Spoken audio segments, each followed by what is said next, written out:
그냥 푹 지나가 버리거든요. 여기 원점, 그래서 수요곡선은 우하향한다. 자, 공급곡선을 그린다면 공급곡선은 가격과 뭐의 관계? 공급량의 관계. 그러니까 공급곡선을 그린다면 여기 이제 공급량의 관계니까 공급량이 나오겠죠. 공급곡선은 무슨 형태로 보입니까? 우상향한다. 공급곡선. 이 점을 균형점이라 한다. 균형가격, 균형거리라고. 되셨죠? 자, 그 다음에 여기 세 개 나왔거든. 수요에서 3개. 수요의 개념, 그 다음에 수요법칙, 수요곡선. 공급도 마찬가지잖아요. 그 다음에 네 번째 뭘 배웠을까? 표에서 제가 배울 표 3개 있잖아요. 수요량의 변화와 수요 변화 비교했던 거 있잖아요. 기억나십니까? 수요량의 변화와 수요 변화 비교하기 위해서 이런 걸 해봤잖아요. 이거 우리 검단의 인천의 아파트 수요량 또는 수요 결정요인이라는 걸 공부했었습니다. 이게 직접적으로 시험에 나오지 않는다고 그랬잖아요. 수요량 결정요인, 다른 말로 수요량 변화 요인 이렇게 했습니다. 요거 몇 가지가 있대요? 수십 가지. 엄청나게 많다. 무수히 많다. 자, 그래요. 무수히 많습니다. 아파트 수요량 결정요인, 사과 수요량 결정요인 몇 개? 무수히 많다. 자, 그럼 무수히 많은 것을 써보도록 하죠. 1번 타자는 뭡니까? 아파트 가격이잖아요. 아파트 가격. 아파트 가격. 여기는 공부하는 곳입니다. 올림픽 하는 것이 아니에요. 참가하는데 의미를 둬보면 안 돼요. 오늘 학원 등록했으니까 오늘도 가야 되니까 가야 된다. 이러면 안 됩니다. 와서 생각하고, 아, 그렇구나. 이렇게 하셔야 돼. 이렇게. 그래야 되지. 그냥 왔다 갔다 해버리면 아무 의미가 없습니다. 자, 가격 남았습니다. 그 다음에 우리 인천 주민들의, 시민들의 소득이 아파트 수량을 결정한다 했잖아요. 인천의 인구가 2배로 증가한다면 아파트 수량도 2배로 증가할 수도 있겠죠. 그 다음에 이자율. 대출받아서 아파트 사거든. 이자율. 이자율이 높아지면 이자 비용 때문에 대출 많이 못 받겠네. 그러면 부동산 수요는 감소하겠네. 이자율. 그 다음에 연립주택. 연립주택 가격이 아파트 수량을 결정할 수 있을까요? 그러겠죠. 연립주택 가격이 계속 낮아져요. 그래서 평당 10만 원 합니다. 그럼 연립주택 가격이 평당 10만 원 하면 그럼 연립주택 많이 사겠습니까? 아파트 많이 사겠습니까? 연립주택 많이 사겠죠. 그럼 아파트 수량은 감소하죠. 자, 지난주에 배웠으니까 제가 여기다 연립주택이라고 썼지만 다른 말 한번 써볼래요? 네? 그렇죠. 자, 빌라도 써도 마찬가지죠. 근데 제가 원하는 것은 대체지. 아파트와 연립주택이 대체적 관계가 있기 때문에 그렇습니다. 자, 등등 이렇게 아파트 수량 결정요인 변화요인은 무수히 많다. 몇 개로 나눈다? 2개로 나눈다. 어떻게? 가격과 가격 이외의 요인 그런다고요. 저는 계속 아파트 가지고 이야기하지만 이 아파트를 해당 제하라고 할 수 있어요.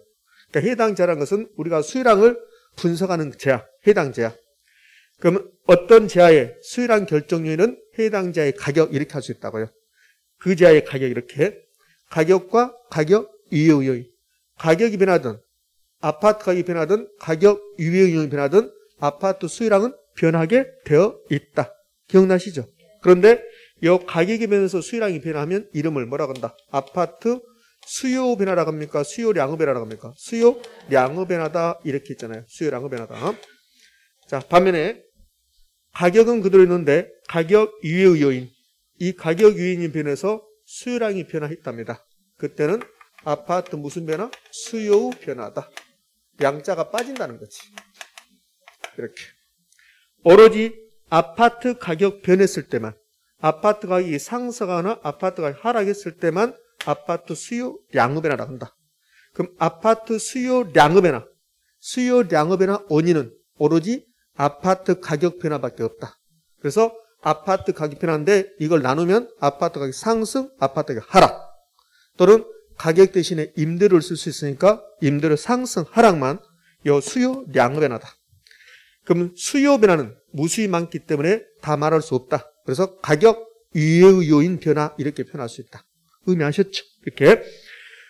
자, 이제요. 수요량의 변화와 수요 변화 개념 됐습니다. 근데 요 수요량의 변화를 수요곡선으로 표시했더니 수요곡선 상의 A점이 요 가격이 1,000원이었는데 가격이 2,000원이 되면 요 B점으로 오더라는 겁니다. 그래서 수요량의 변화를 수요곡선으로 표시하면 수요곡선 상의 점의 이동으로 나타난다. 의미하셨죠? 이렇게. 자, 그런데 요 수요 변화는 수요곡선 자체가 우측 좌측이기도 하더라. 그래서 수요곡선이 이렇게 우측 이동할 수도 있고 D1이 D2가 될 수 있고 수요곡선이 좌측 이동해서 D3가 될 수 있다. 그럼 우측 이동했다, 좌측 이동했다. 얘는 이게 아파트라면 아파트 가격이 변한 겁니까? 아파트 가격 유예 요인. 가격 유예 요인. 즉 수요 변화가 일어나면 수요곡선 자체가 움직여라. 그래서 가격, 아파트 가격은 일정할 때 아파트 가격 이배의 요인, 소득, 인구 등이 변하여 수요량이 변하면 수요곡선 자체가 좌측, 우측으로 이동한다. OX, O. 됐습니까? 그렇죠. 수요 변화는 몇 가지가 있습니까? 자, 말도 못한다. 3가지, 2가지, 무수히 많다. 에이, 2가지지. 수요의 증가, 수요의 감소 2가지잖아. 수요 변화 몇 가지? 2가지. 자존심이 좀 상한 것 같네요. 2가지. 2가지잖아요. 무수히 많은 게 아니지. 좋아. 그럼 무수히 많다 합시다. 수요 변화 요인 몇 가지? 무수히 많다. 많다.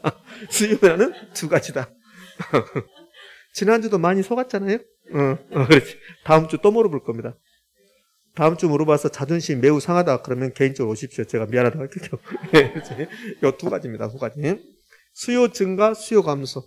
그럼 수요가 증가든 수요가 감소든 수요곡선 자체는 움직입니다. 증가하면 우측 이동, 감소하면 좌측 이동. 됐습니까? 자, 이 논리가 공급에 그대로 있다. 그러면 공급량 결정 요인, 아파트 공급량 결정 요인 무수히 많죠.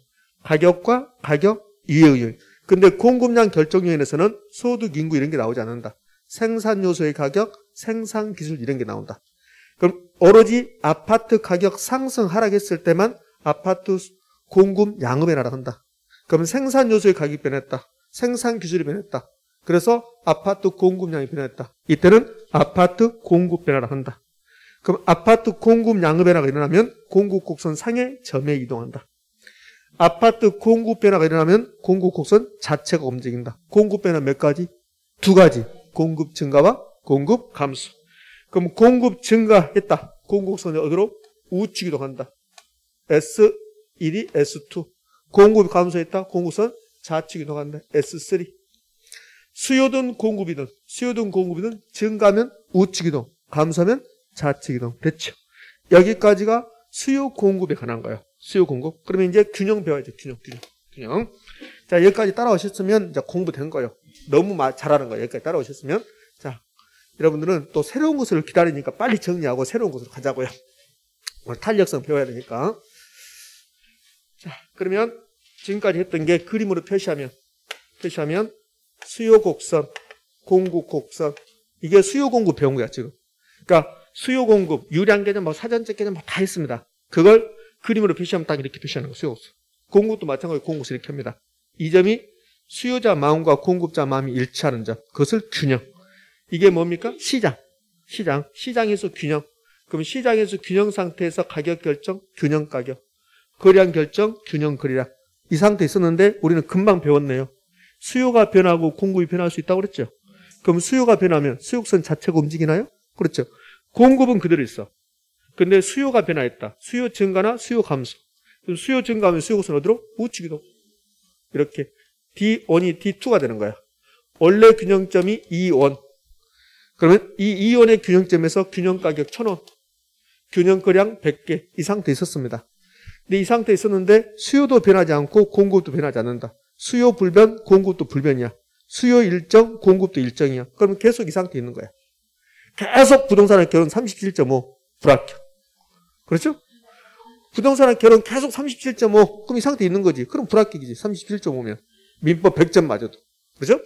자, 그런데 수요가 증가할 수 있죠? 그럼 수요가 증가하면 수요곡선 우측 이동했네요. 그러면 이 점이 새로운 균형점이 되는 거지. 그럼 새로운 균형점 E2 이걸 균형의 변동이라고 한다고. 균형의 변동.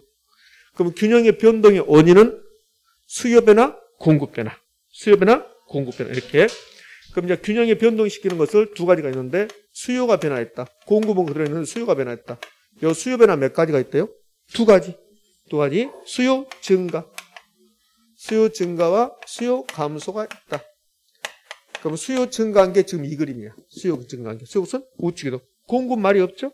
그럼 공급은 불변이라는 소리라고. 그럼 수요곡선 우측 이동했습니다. 이 점이 새로운 균형점이 됐네.